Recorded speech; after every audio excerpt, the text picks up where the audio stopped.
में there will be at least 15 to 20 questions, ठीक है।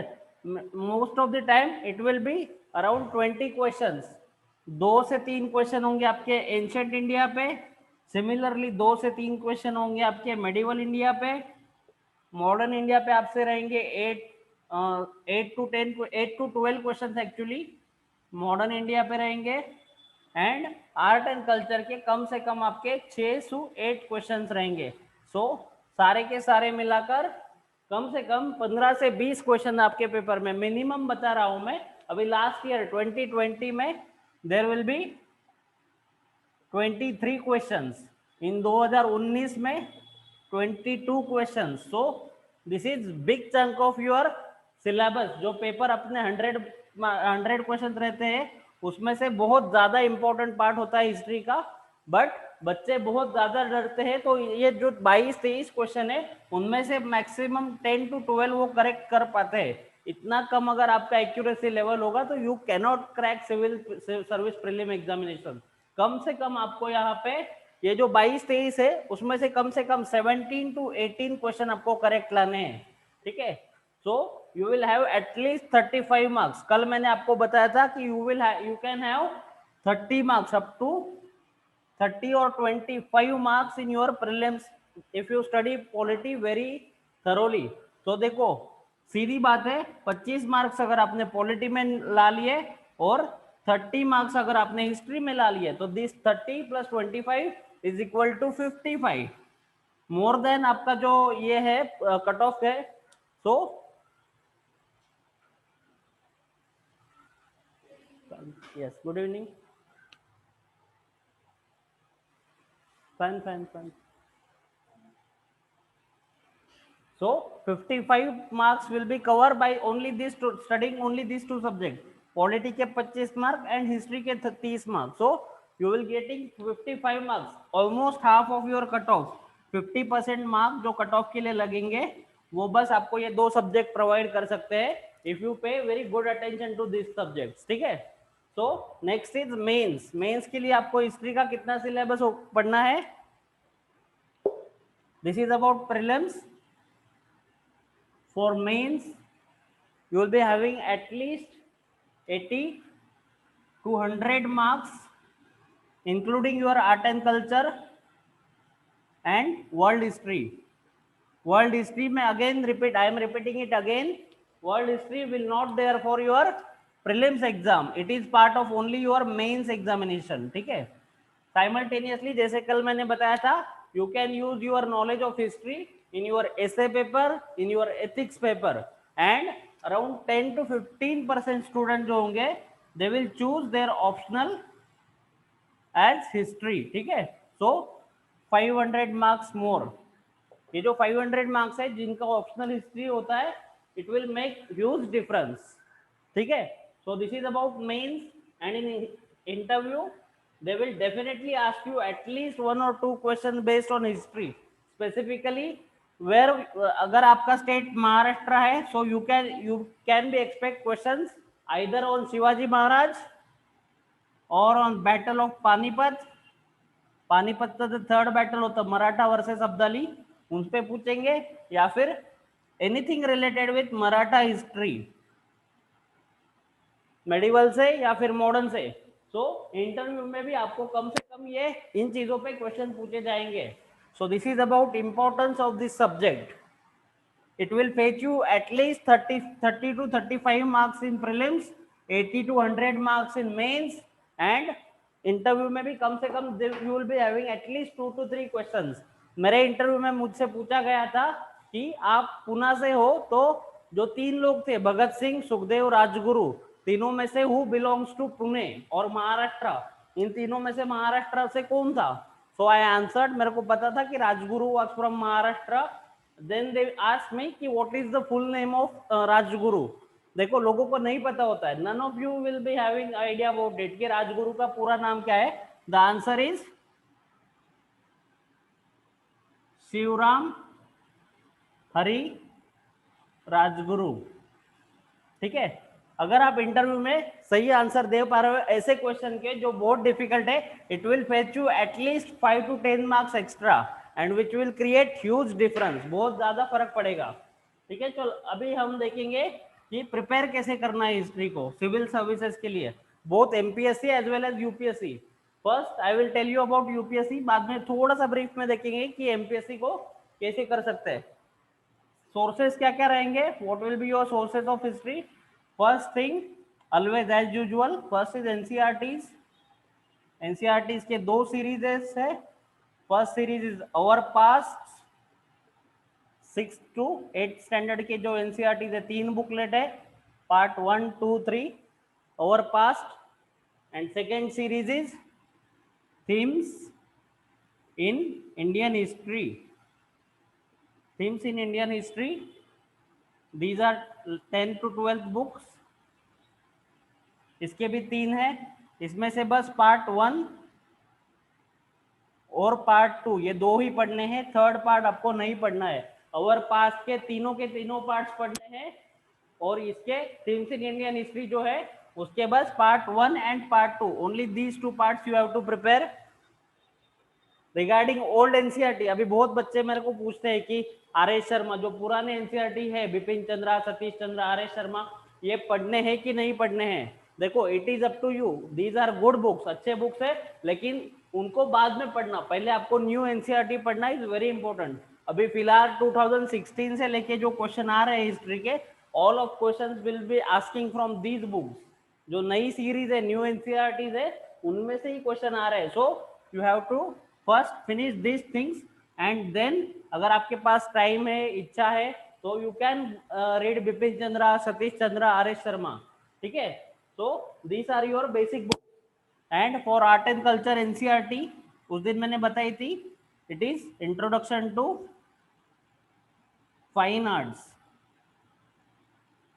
इंट्रोडक्शन टू फाइन आर्ट का जो एनसीईआरटी है 11th स्टैंडर्ड का, at least 2 to 3 questions in each and every year prelims will be.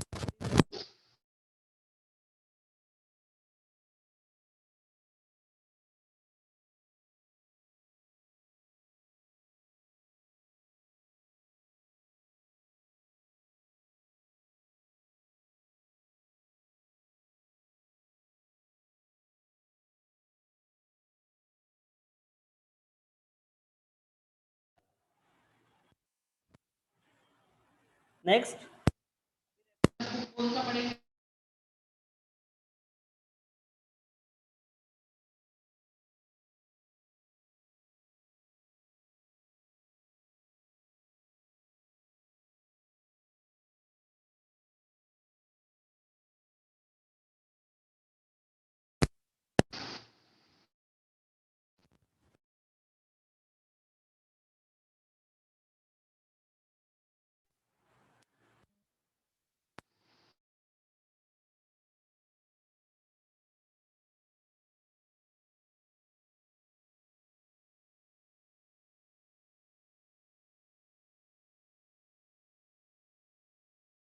there is no need of reference book।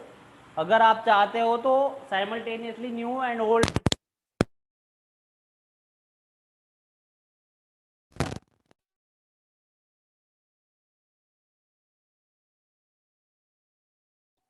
Return by Rajiv Ahir, इसका जो latest edition है वो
Am I audible now?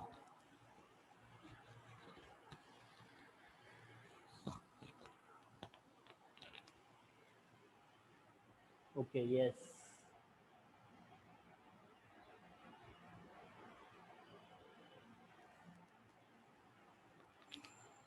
Am I clearly audible and visible now? Okay चलो let's start. Sorry for the inconvenience. So sources के बारे में बता दिया. सिमिलरली एमसीक्यू के लिए क्या करेंगे, जो कल स्ट्रेटजी बताई थी, एनसीईआरटी जब आप पढ़ोगे, once you finish with the NCERTs, so you will solve NCERT based जो MCQ टेस्ट रहते हैं, NCERT based टेस्ट सॉल्व करोगे आप, इनसाइड आईएएस के या फिर राउज आईएएस के, vision IAS. So you have multiple options and also forum IAS. These four are reputed institute. You can refer any one of them. So NCERT based MCQ करोगे. उसके बाद once you finish with entire syllabus, spectrum के बाद जब आप spectrum करोगे, then you will be having comprehensive history का test. जो history we will conduct our own test, जो ग्लोबल एकेडमी का टेस्ट आपको दिया जाएगा. बट आई विल रिकमेंड एक जो कोई भी एक test series will not be sufficient. So I will suggest you have to attend at least 2 to 3 test series. Forum IAS के जो हिस्ट्री के पेपर रहेंगे, because history is very factual subject, बहुत ज्यादा फैक्चुअल चीजें होती है. एंड सबसे ज्यादा इंपॉर्टेंट आपको ये याद रखना है कि you have to study previous year questions. Multiple times repeat होते हैं, बहुत ज्यादा बार रिपीट होते हैं. अभी लास्ट ईयर यूपीएससी ने 2016 या 17 में यूपीएससी ने पूछा था, अशोका जो है, अशोका सबको पता होगा, सम्राट Ashoka, he was very famous and very popular king.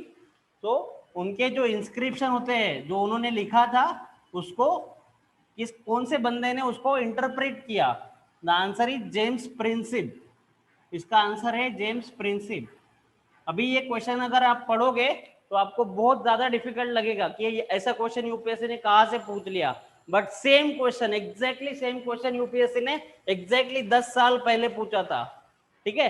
तो आपको क्या करना है, कम से कम 20 साल के जो हिस्ट्री के क्वेश्चंस है, हर साल अप्रोक्सीमेटली 10 से 12 क्वेश्चंस रहेंगे. तो आपको कम से कम 200 से 250 क्वेश्चन जो होंगे वो प्रीवियस ईयर के सारे करने हैं. because UPSC will always, each and every year UPSC will repeat their history questions directly or indirectly. कम से कम आपको पिछले 20 साल के प्रीवियस ईयर क्वेश्चन करने ही करने हैं, specifically for history, polity, economics and geography. ये 4 सब्जेक्ट के सारे प्रीवियस ईयर आपको करने ही करने हैं. ठीक है. So this is about MCQ solving. Next is about notes making and answer writing. Mains के लिए बता रहा हूं मैं क्या करना है, हिस्ट्री को कैसे टैकल करेंगे. अभी ये प्रीलिम्स के लिए बताया MCQ solving. Next will be notes making. Notes कैसे बनाओगे हिस्ट्री के. इसके लिए हम एक एग्जांपल लेंगे. मंगल पांडे देखिए सबने, मंगल पांडे मूवी नहीं देखी है. 1857 का रिवॉल्ट पता है, बेसिक चीजें. ठीक है. तो अभी अगर आपको 1857 के बारे में कोई क्वेश्चन पूछा तो उसको कैसे टैकल करेंगे. फर्स्ट थिंग, माइंड मैप बनाएंगे. आपके जो नोट्स होंगे वो ऐसे होने चाहिए जैसे मैं अभी बोर्ड पे दिखा रहा हूं आपको. ठीक है. पहले क्या करेंगे, कॉजेस क्या थे रिवॉल्ट के, कारण, उठावाची कारण ज्याला म्हणतो आपण मराठीमध्ये, क्या रीजन्स थे जिनके कारण लोगों ने ब्रिटिशर्स पे अटैक कर दिया या फिर उनको उनके खिलाफ रिवॉल्ट कर दिया. उसमें 4 टाइप्स के कारण रहेंगे. फर्स्ट थिंग, कुछ तो ऐसी चीजें रहेंगी कि पॉलिटिकल रीजंस होंगे कुछ, कि क्या किया था लॉर्ड डलहौसी जो था, वो लोग ने क्या किया था कि जो कोई भी राजा हो हिंदुस्तान का, जो लोकल राजा होगा, वो उसको अगर खुद का बच्चा नहीं है तो ब्रिटिश लोग क्या करेंगे, उसका राज्य जो भी होगा, जो भी उसका एम्पायर होगा, उसको हड़प लेंगे. That is known as, English में उसको बोलते हैं doctrine of lapse. Doctrine of lapse policy of Lord Dalhousie. ठीक है. तो इसके कारण क्या हुआ, ये तो बहुत सरासर अन्याय था. जो इंडियन रूलर्स थे उनको बहुत ज्यादा उनके मन में ब्रिटिशर्स के खिलाफ भावना तैयार होना चालू हो गया. ठीक है. So these were the political reasons for the revolt.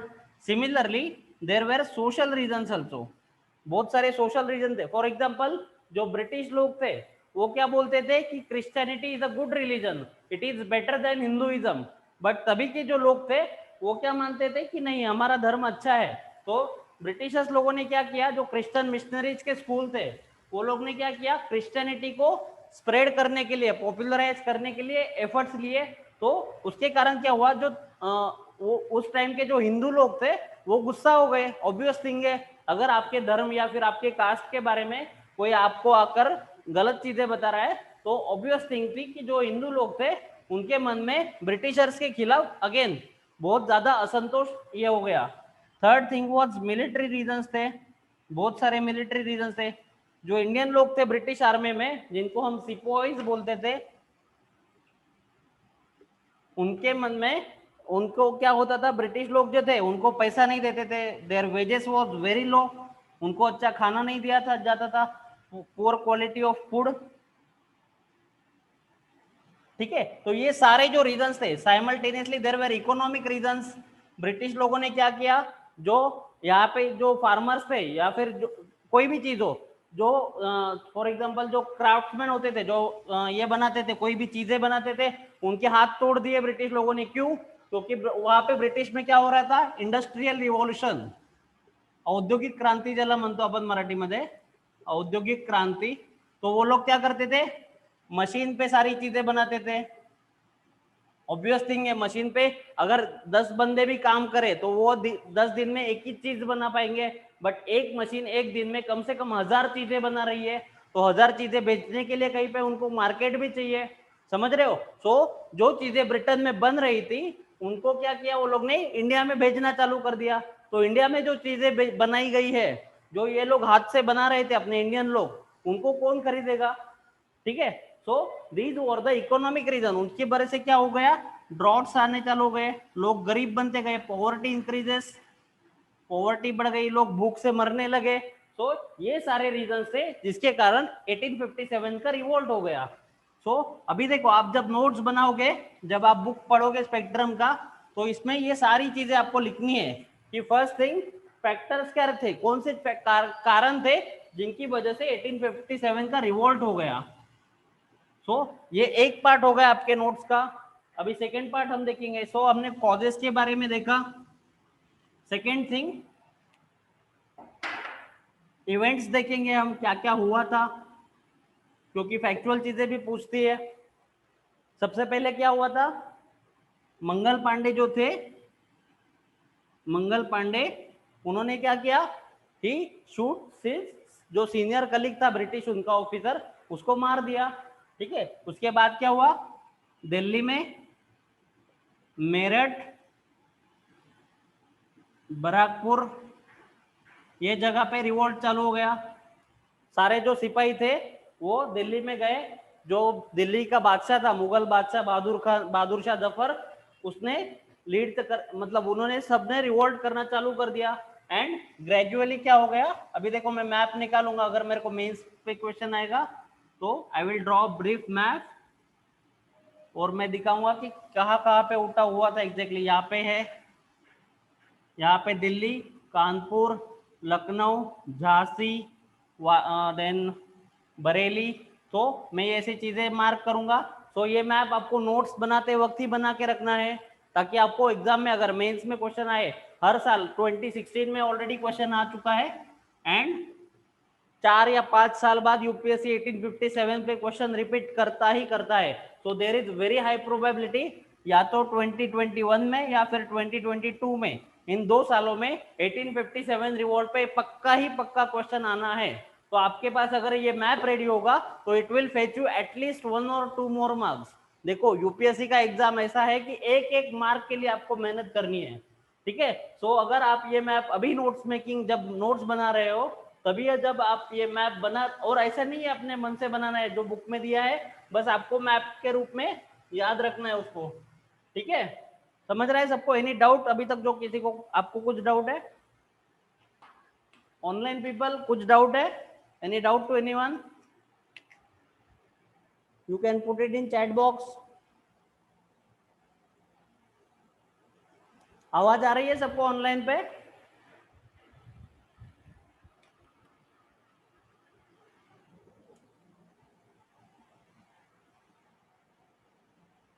चलो लेट्स स्टार्ट अगेन। सो ये हो गए इवेंट्स के बारे में, ठीक है। थर्ड थिंग अभी हम देखेंगे कि कॉन्सिक्वेंसेस क्या, नहीं third thing will be see कि लीडर्स कौन कौन से थे। अभी सिमिलर जैसा मैंने मैप अभी ड्रॉ करके दिखाया था, उसी में आप लीडर्स भी ऐड कर सकते हो। फॉर एग्जाम्पल ये देखो, यहाँ पे दिल्ली है, दिल्ली में कौन था, यहाँ पे लिख लेना दिल्ली, यहाँ पे लिख लेना दिल्ली का लीडर कौन था, जनरल बख्त खान। मैं ये बस ओरिएंटेशन दिखा रहा हूँ कि कैसे करना है, टेंशन मत लेना, मैं पढ़ा नहीं रहा हूँ। 1857 का रिवॉल्ट फिर से हम डबल देखेंगे, तो डोंट वरी कि सर हमको कुछ भी नहीं पता है और सर कैसे पढ़ा रहे हैं। मैं बस आपको ये पढ़ा रहा हूँ कि पढ़ना कैसे है, आपको नोट्स कैसे निकालने हैं, that is what I am telling you. Otherwise आपको लगेगा कि मैं आपको हिस्ट्री पढ़ा रहा हूँ, this is not the thing. अभी ये देखो, बख्त खान जो है he was leader of Delhi. Similarly जो कानपुर था, कानपुर का कौन था, पेशवा, ठीक है। देन ग्वालियर जो था, ग्वालियर उसका कौन था, तात्या टोपे, ये नाम तो आपको पता ही होंगे।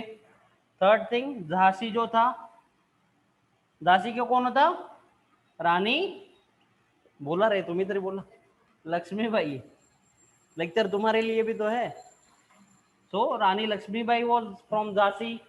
तो आपको जो ऐसे लीडर्स के नाम है वो आपके मैप में ही रखने हैं, तो आपको इजीली याद रहेगा। यूपीएससी प्रीलिम्स में पूछेगा, तीन या चार प्लेसेस के नाम दिए रहेंगे और उनके लीडर के बारे में match the following, which of the following are correctly match. तो झांसी के सामने देंगे रानी लक्ष्मीबाई, कानपुर और जो ग्वालियर है उनका ये कर देंगे, उल्टा पुल्टा कर देंगे और आपको फिर कंफ्यूजन हो जाएगा। ये कंफ्यूजन ना हो इसके लिए आपको ये मैप ड्रॉ करके अच्छे से याद रखना है। This map you can use in prelims as well as अगर मेंस में क्वेश्चन आता है तो you can draw the maps in mains answer, ठीक है। तो वेस्ट तो नहीं जाएगा, पक्का कुछ ना कुछ तो आ ही जाता है। सो ये हो गए लीडर्स के बारे में। Simultaneously you will be having why revolt failed. जो 1857 का रिवोल्ट था वो क्यों फेल हुआ, क्यों नहीं हम ब्रिटिशर्स को निकाल पाए अपने देश से, ठीक है। तो ये आपका अगला पॉइंट रहेगा नोट्स का। उसमें आप लिखोगे कि लीडरशिप का प्रॉब्लम था, leaders were not that capable. Second thing, उनके पास रिसोर्सेस नहीं थे, पैसा कम पड़ गया, वेपन्स नहीं थे, ब्रिटिशर्स जो लड़ रहे थे ब्रिटिशर्स के पास तो मशीन गन थे, रॉयल एनफील्ड गन थे, अपने जो लोग थे वो किससे लड़ रहे थे, तलवार से और बालों से, ठीक है। तो सीधी चीज है, अगर आपके जो आपका अपोनेंट है उसके पास अगर बंदूक है और आपके पास तलवार है तो आप तलवार तो फेंक के नहीं मार सकते ना, सीधी बात है। तो these were the problems. Second thing, उनके पास रेलवे थी, अपने लोग घोड़ों से ट्रेवल कर रहे थे, वो लोग रेलवे से ट्रेवल कर रहे थे। उनके पास टेलीग्राफ था, अपने लोगों में यूनिटी नहीं थी। कम से कम बहुत 80% इंडियन ऐसे थे जो लोग ने रिवोल्ट में पार्टिसिपेट ही नहीं किया। अगर सारे के सारे इंडियन मिलके लड़ते 1857 में तो हम लोग आसानी से ब्रिटिशर्स को हरा सकते थे, बट 80% लोगों ने पार्टिसिपेट ही नहीं किया रिवोल्ट में, उनको कुछ लेना देना नहीं था। कुछ राजे ऐसे थे जो सिंधिया जो थे, बहुत सारे राजे ऐसे थे उन्होंने रिवोल्ट को सपोर्ट नहीं किया, ब्रिटिशर्स को सपोर्ट किया, जो रिवोल्ट किया था जो लोगों ने उनको हराने में, ठीक है। तो these were the reasons because revolt was failed, ठीक है। सो ये अपना नेक्स्ट पार्ट हो गया। सिमिलरली अभी लास्ट पार्ट हम देखेंगे, last part is consequences. Consequences मतलब क्या, परिणाम काय झाले, जो उठाव किया था उसके कॉन्सिक्वेंसेस, परिणाम। कुछ ना कुछ तो चेंजेस होने ही थे, बहुत सारे चेंजेस हुए थे। चार टाइप के चेंजेस थे, पॉलिटिकल चेंजेस, इकोनॉमिक चेंजेस हुए थे, कुछ मिलिट्री चेंजेस हुए थे, एंड सिमिलरली सोशल चेंजेस बहुत सारे हुए थे, ठीक है। अभी ये कौन कौन से हुए थे मैं लेक्चर में आराम से सब पढ़ाऊंगा आपको, बस मैं आपको ये बता रहा हूँ कि नोट्स कैसे बनाने होते हैं। तो ये आपका माइंड मैप बन गया पूरा 1857 का। अगर आपको कोई भी क्वेश्चन आता है, चाहे वो प्रीलिम्स हो चाहे वो मेंस हो, even in interview if they ask you anything about 1857 revolt, और अगर आपके पास ऐसा माइंड मैप रेडी है, यू विल ऑटोमेटिकली रिमेंबर, ठीक है। अगर आप बुक से पढ़ोगे आप भूल जाओगे, अगर आप रिवीजन नहीं करोगे ऑब्वियसली भूल जाओगे, बट अगर आपने खुद से इतनी मेहनत कर दी है, ये माइंड मैप बनाने में एक बार मेहनत करनी पड़ती है, बट एक बार की मेहनत फिर आपको कभी भी यूज कर सकते हो आप। देखो अभी फिर से अच्छे से बना देता हूँ, कॉजेस, इवेंट्स, साइड में छोटा सा मैप रहेगा यहाँ पे, ये आपका ये A4 साइज शीट है, ठीक है। यहाँ पे छोटा सा मैप रहेगा रिवोल्ट के बारे में, ज्यादा बड़ा बनाने की कोई जरूरत नहीं है, क्योंकि बस नॉर्थ इंडिया में हुआ था जो कुछ हुआ था, ठीक है। तो यहाँ पे आप लिखोगे जो कुछ लिखना है, इवेंट्स लिखे, कॉजेस, इवेंट्स, कॉजेस के बारे में आगे ऐसा, political causes, military causes, economical causes and social causes. Similarly events के बारे में आप लिखोगे, लीडर्स कौन कौन से थे, ये तो आप मैप में दिखाओगे, तो इसको ऐसा एरो करके मैप, देन उसके बाद क्या करेंगे, वाई फील्ड के आपके जो भी पॉइंट होंगे, 1, second point, third point, fourth point and consequences. Consequences के जो पॉइंट होंगे आपके, political consequences, social consequences, military consequences and economic consequences. So देखो, अगर ये माइंड मैप आपने एक बार बना दिया, थोड़ी सी मेहनत लगेगी एक बार में ये करने में, लेकिन फिर आपको जिंदगी भर 1857, अभी आप मेरे को कुछ भी पढ़ लो, पूछ लो 1857 के बारे में, I can tell you each and everything about it, ठीक है। सो ऐसा ही करना है आपको। और एक बेनिफिट बताता हूँ इस चीज का, अगर ये टेक्निक आप यूज करते हो पढ़ाई में, अगर मेंस का, यूपीएससी मेंस में क्वेश्चन आया और आपके पास टाइम नहीं है, देखो बहुत स्पीड से लिखना होता है, कुछ क्वेश्चन ऐसे होते हैं उनको टाइम नहीं दे पाते हम, तो आपने अगर आंसर पूरा ऐसा पॉइंट फॉर्मेट, अगर आपका ये पेपर है यूपीएससी मेंस का, ऐसा अगर आपने पॉइंट फॉर्मेट के लिखने की बजाय ये माइंड मैप जैसे कि तैसे अगर ड्रॉ किया, फिर भी आपको अच्छे मार्क्स मिलेंगे, समझे आप, ठीक है। So this is the importance of this mind maps, each and everything you can, जैसे मैंने 1857 का बताया, वैसे ही आप, अगर कोई भी आपको ट्राइबल रिवोल्ट पढ़ना है, यूपीएससी बहुत सारे ट्राइबल रिवोल्ट के बारे में पूछता है, हर साल कम से कम 1 या 2 क्वेश्चन ऐसे रहेंगे जो पीजेंट्स एंड ट्राइबल, जिनको बोलते हैं हम आदिवासी जमाती आणि शेतकरी किंवा कृषी वर्ग, ठीक है। सो ट्राइबल मूवमेंट्स के बारे में अगर आपको नोट्स बनाने, सेम सेम करेंगे कि कॉजेस क्या थे, so again economic causes, political causes, social causes and military causes, ठीक है। कॉजेस तो सेम ही रहेंगे।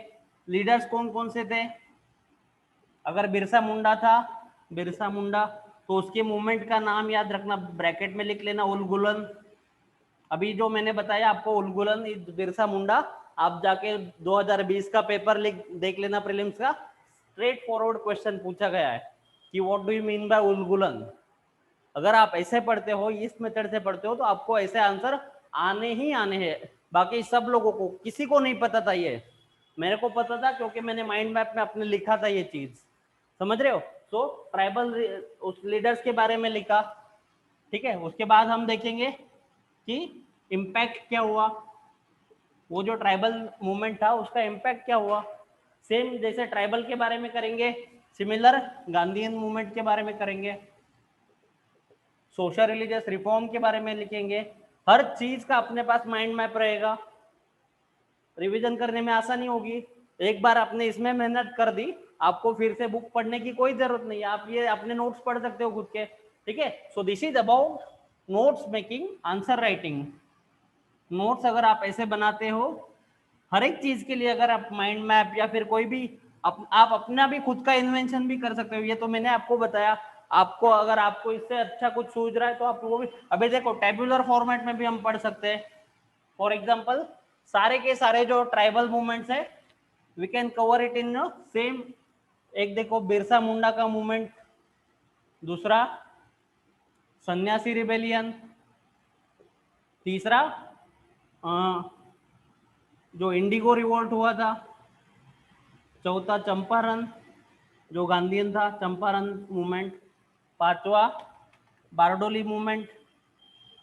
नाम देख के डरने की कोई जरूरत नहीं है, मैं बस आपको ये बता रहा हूँ कि पढ़ना कैसे होता है, मैं आपको हिस्ट्री नहीं पढ़ा रहा हूँ, ठीक है। सो ये मूवमेंट का नाम लिखा, उसके बाद हम यहाँ पे कॉजेस लिखेंगे, बेसिक कॉज क्या था, एक ही कॉज लिखना है, ज्यादा कुछ लिखने की जरूरत नहीं है।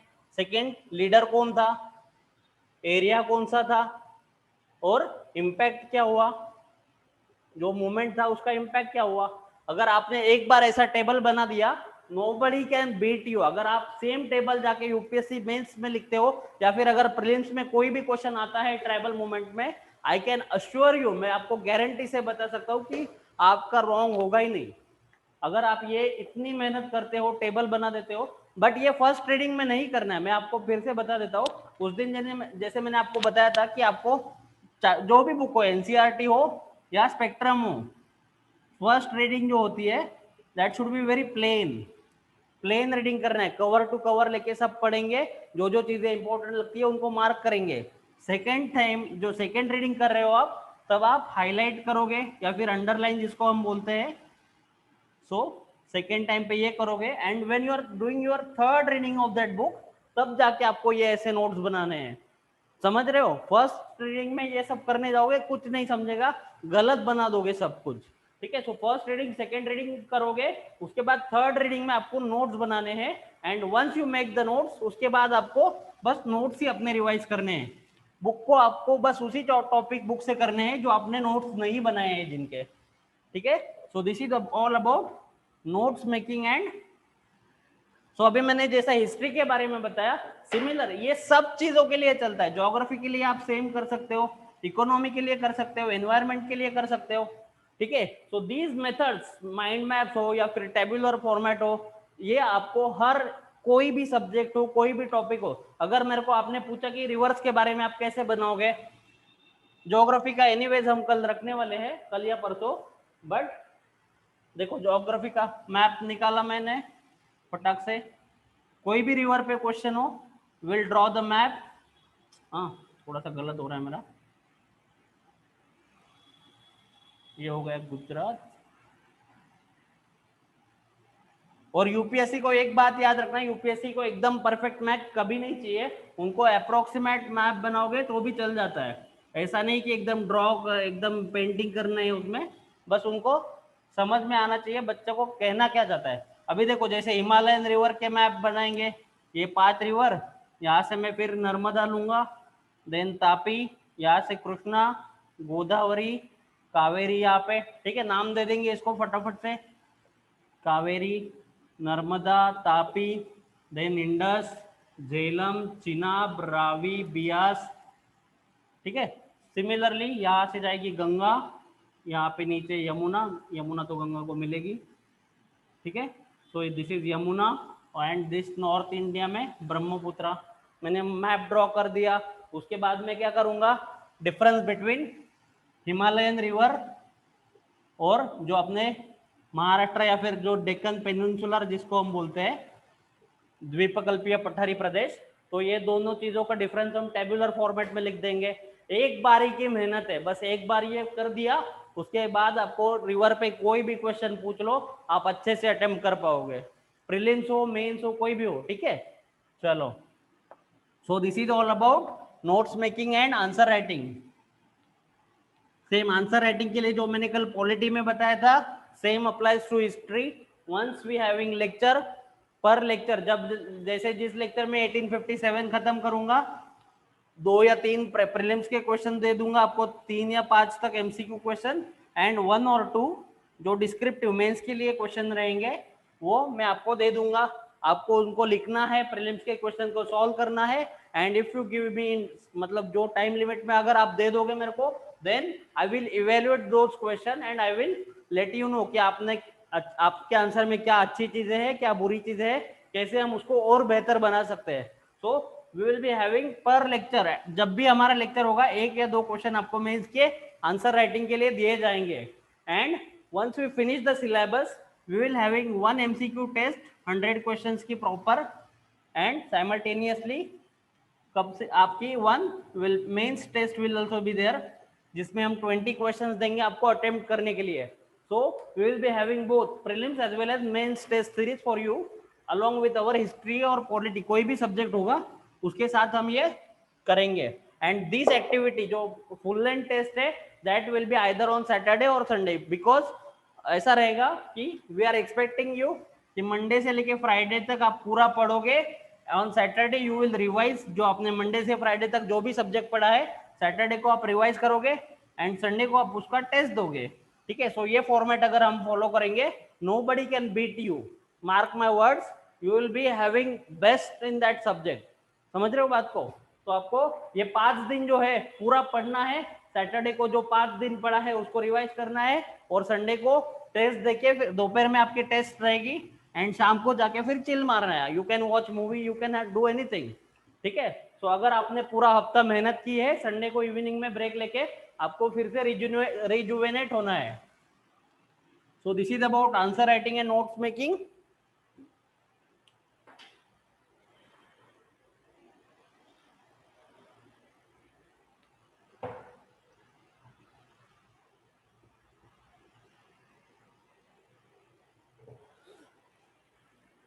अभी मैं बस आपको ये बताऊंगा कि हिस्ट्री में हम क्या क्या पढ़ने वाले हैं। अपना जो हिस्ट्री का मॉड्यूल रहेगा, it will be of approximately 20 lectures and plus 5 revision lectures रहेंगे।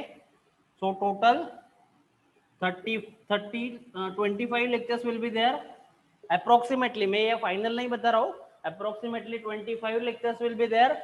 उसमें plus we will be having 1 MCQ full length test and 1 mains test. तो टोटल मिला के आपका 27 लेक्चर्स का मॉड्यूल रहेगा। जिनको ओनली हिस्ट्री का मॉड्यूल लगाना है, they can like join for this module only.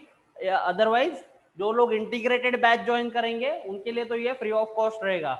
जो लोगों को बस हिस्ट्री का मॉड्यूल लगाना है, they can join this module only, ठीक है।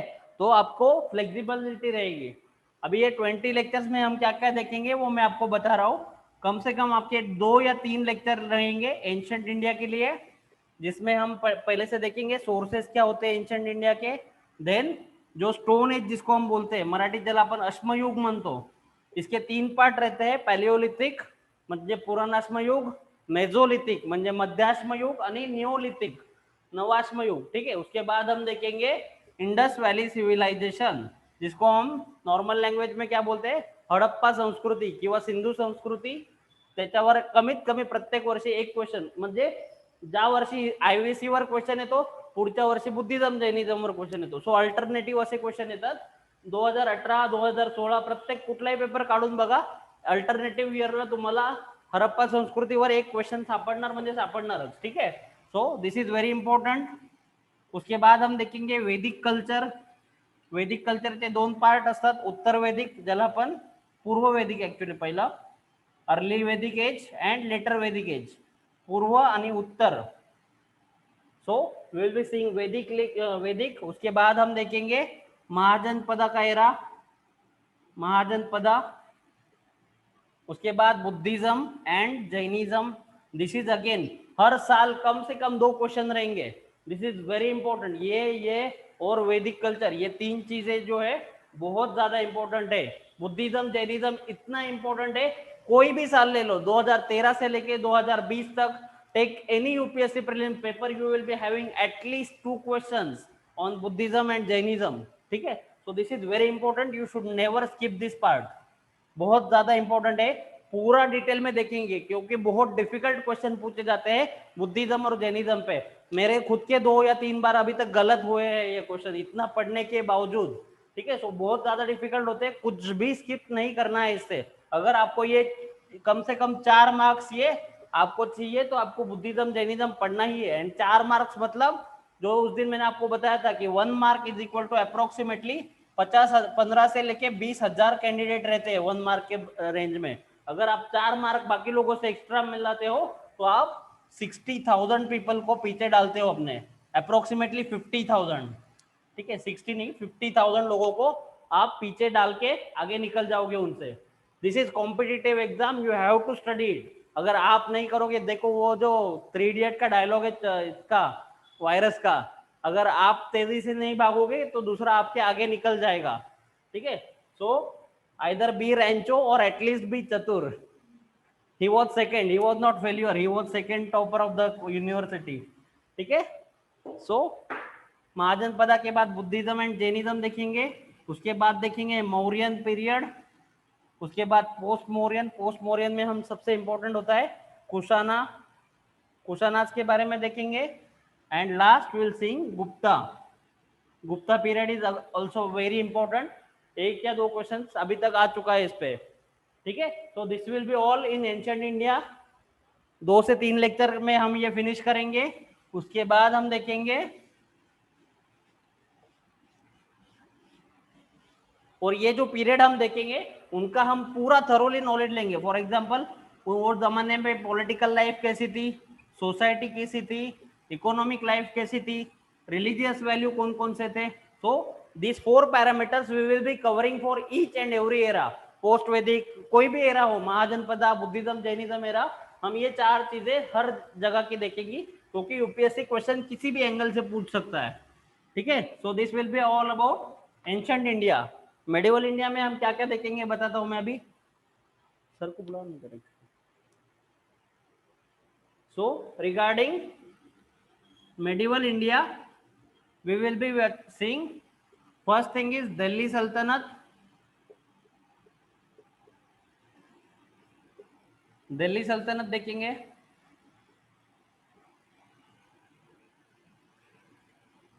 उसके बाद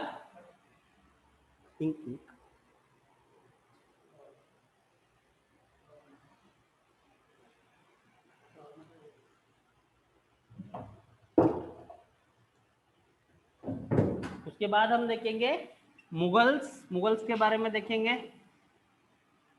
and third will be seeing Marathas, Mysore, Rajput politics, जो राजपूत थे उनका हिस्ट्री देखेंगे थोड़ा सा, ठीक है। सो अगेन हम क्या क्या देखेंगे, political, social, economical and religious. Medieval में भी हम ये सारी चीजें देखेंगे, उसके लिए भी हम कम से कम 2 से 3 लेक्चर में ये कवर करेंगे।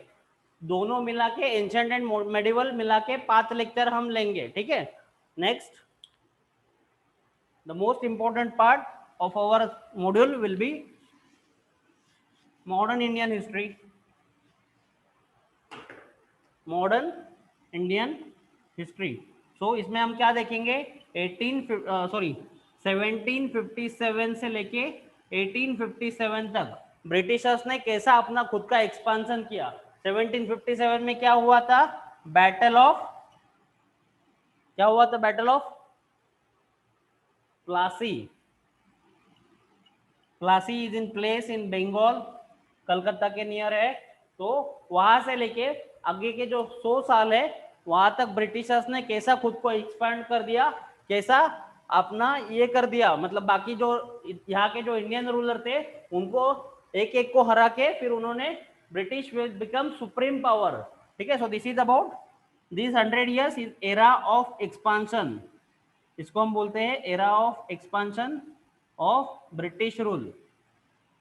ऑनलाइन जो बच्चे हैं किसी को कोई डाउट है, you can ask me in chat box, is there anything in chat box? Okay fine, चलो नेक्स्ट 1857 में क्या हुआ था, द ग्रेट रिवॉल्ट। 1857 का जो रिवॉल्ट था उसके बारे में हम पढ़ेंगे।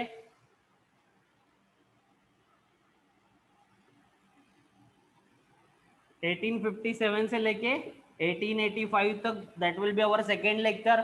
थर्ड लेक्चर जो होगा 1885 से लेके 1905, इनको हम बोलते हैं एरा ऑफ मॉडरेट्स, मवाड़ राजकारण। मॉडरेट मतलब क्या, जो ब्रिटिशर्स को रिक्वेस्ट कर रहे थे कि हमको थोड़ा सा कुछ तो दे दो, ठीक है। So this is era of moderates. Next fourth lecture will be of 1905 से लेके 1920 तक, इसको हम बोलते हैं एरा ऑफ एक्सट्रीमिस्ट। एक्सट्रीमिस्ट मतलब क्या, 3 लोग याद रखने आपको, लाल, बाल एंड पाल। लाला लजपत राय, बाळ गंगाधर टिळक आणि बिपिन चंद्र पाल। सो ये जो होता है this is known as era of extremist. Next lecture will be on 1920 से लेके 1930 तक, जो अर्ली गांधीयन मूवमेंट है। सिमिलरली 30 से लेके 37 तक, जिसमें हम देखेंगे सिविल डिसोबीडियंस मूवमेंट, सविनय कायदेभंग चळवळ ज्याला म्हणतो मराठीत। तो ये हम देखेंगे डिटेल में। ये जो हो 1920 के बाद का जो एरा है दैट इज वेरी इंपॉर्टेंट। कम से कम हर प्रीलिम्स में 6 से लेके 10 तक क्वेश्चन इसी एरा पे पूछे जाते हैं। सो मेंस में भी इस पे ही सबसे ज्यादा क्वेश्चन आते हैं तो हमारे ज्यादा से ज्यादा लेक्चर इसी जो 1920 से लेके 1947 तक हम कम से कम 4 या 5 लेक्चर रख के पूरा डिटेल में कवर करेंगे, ठीक है। एंड 1 to 2 लेक्चर्स, 1 या 2 लेक्चर हम क्या करेंगे पोस्ट इंडिपेंडेंस, मतलब क्या, जो 1950s 60s, जो जवाहरलाल नेहरू का, इंदिरा गांधी जी का जो एरा था, एंड 70s जो कुछ हुआ था, इंपॉर्टेंट चीजें हुई थी, नक्सलिज्म कैसे बढ़ा, देन आनी बानी इमरजेंसी जिसको हम बोलते थे वो क्या थी, कैसे थी, क्यों लगाई थी, ये सारी चीजें हम ये लेक्चर में कवर करेंगे, पोस्ट इंडिपेंडेंस जिसको हम बोलते हैं, ठीक है। So we will be having at least 10 lectures on 9 or 10 lectures on modern Indian history, and we will be having 2 lectures on arts and art and culture। एक लेक्चर जो आपका रहेगा that will be specifically on architecture and sculpture. UPSC बहुत ज्यादा question पूछती है, कम से कम 6 to 10 question will be there on this topic. Art and culture का जो टॉपिक रहता है 10 तक क्वेश्चन यूपीएससी ने पूछे हैं, जाके देख लो पेपर में, ठीक है। तो आर्किटेक्चर, टेम्पल, स्कल्पचर, इनके बारे में हम एक लेक्चर रखेंगे, एंड दूसरा लेक्चर जो होगा अपना उसको हम बोलते हैं परफॉर्मिंग आर्ट्स। परफॉर्मिंग आर्ट्स मतलब क्या, म्यूजिक, डांसेस, मार्शल आर्ट्स, उन पे क्वेश्चन पूछती है UPSC. Paintings, paintings is actually fine art, but ये हम सारी जो चीजें हैं that will be seeing in the second lecture. So 2 lectures हम लेंगे आर्ट एंड कल्चर के लिए, and we will be having 5 to 6 revision lectures. 5 से 6 हम रिवीजन लेक्चर रखेंगे, पूरा सिलेबस आपको 2 बार रिवाइज करके दिया जाएगा। If you join our module will be revise entire syllabus of history including art and culture at least twice, ताकि वो आपको एकदम इतना ऐसा याद रखे कि आपको नींद से भी उठाया और मैंने क्वेश्चन पूछा तो आपको आंसर आना चाहिए, ठीक है। So this is all about our module design. And मैंने जैसे आपको बोला कि जब पूरा सिलेबस खत्म हो जाएगा there will be 1 MCQ test 100 questions का, एक्चुअली 200 क्वेश्चंस का। 2 टेस्ट रखेंगे हम एमसीक्यू के। 1 test will be on ancient, medieval and art and culture, and 1 exclusive test will be on modern Indian history. Because modern India पे ज्यादा question आते हैं तो एक टेस्ट हम डेडिकेटेडली मॉडर्न पे रखेंगे, और एक टेस्ट जो रहेगी 100 क्वेश्चंस की that will be based on these 3 parts, ठीक है। एंड 1 मेंस का टेस्ट हम रखेंगे 20 क्वेश्चंस, उसमें भी सेम रहेगा, 6 से 8 क्वेश्चन रहेंगे ये 3 चीजों पे, बाकी बचे जो 12 क्वेश्चन है that will be on modern Indian history, ठीक है। So this is all about our module of history. Anyone, any doubt? अगर कोई किसी को डाउट हो,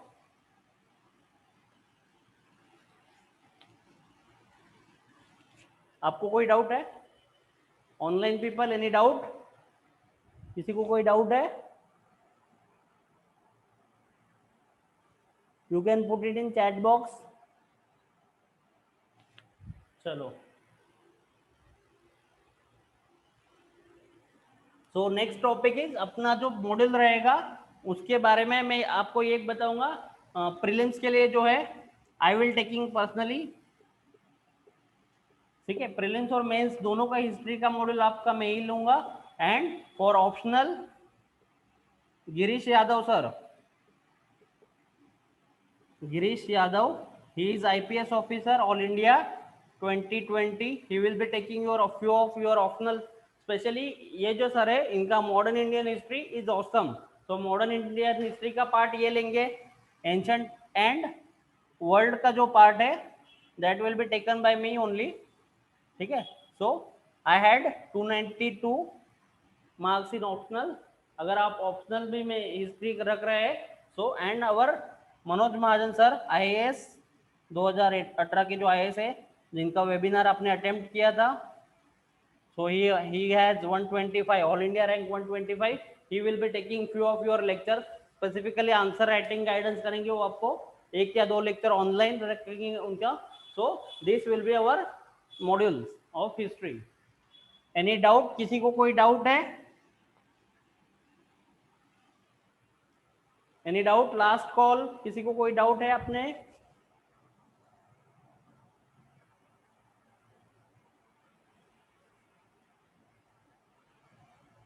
So that will be all for today. We'll be having geography, either geography or environment. I will let you know once we start the will message you. So geography और environment का जो ये है orientation session है, I will be dealing with it either tomorrow or day after tomorrow. ठीक है? So thank you very much. Thanks a lot. Shabba khair. Good night. Take care.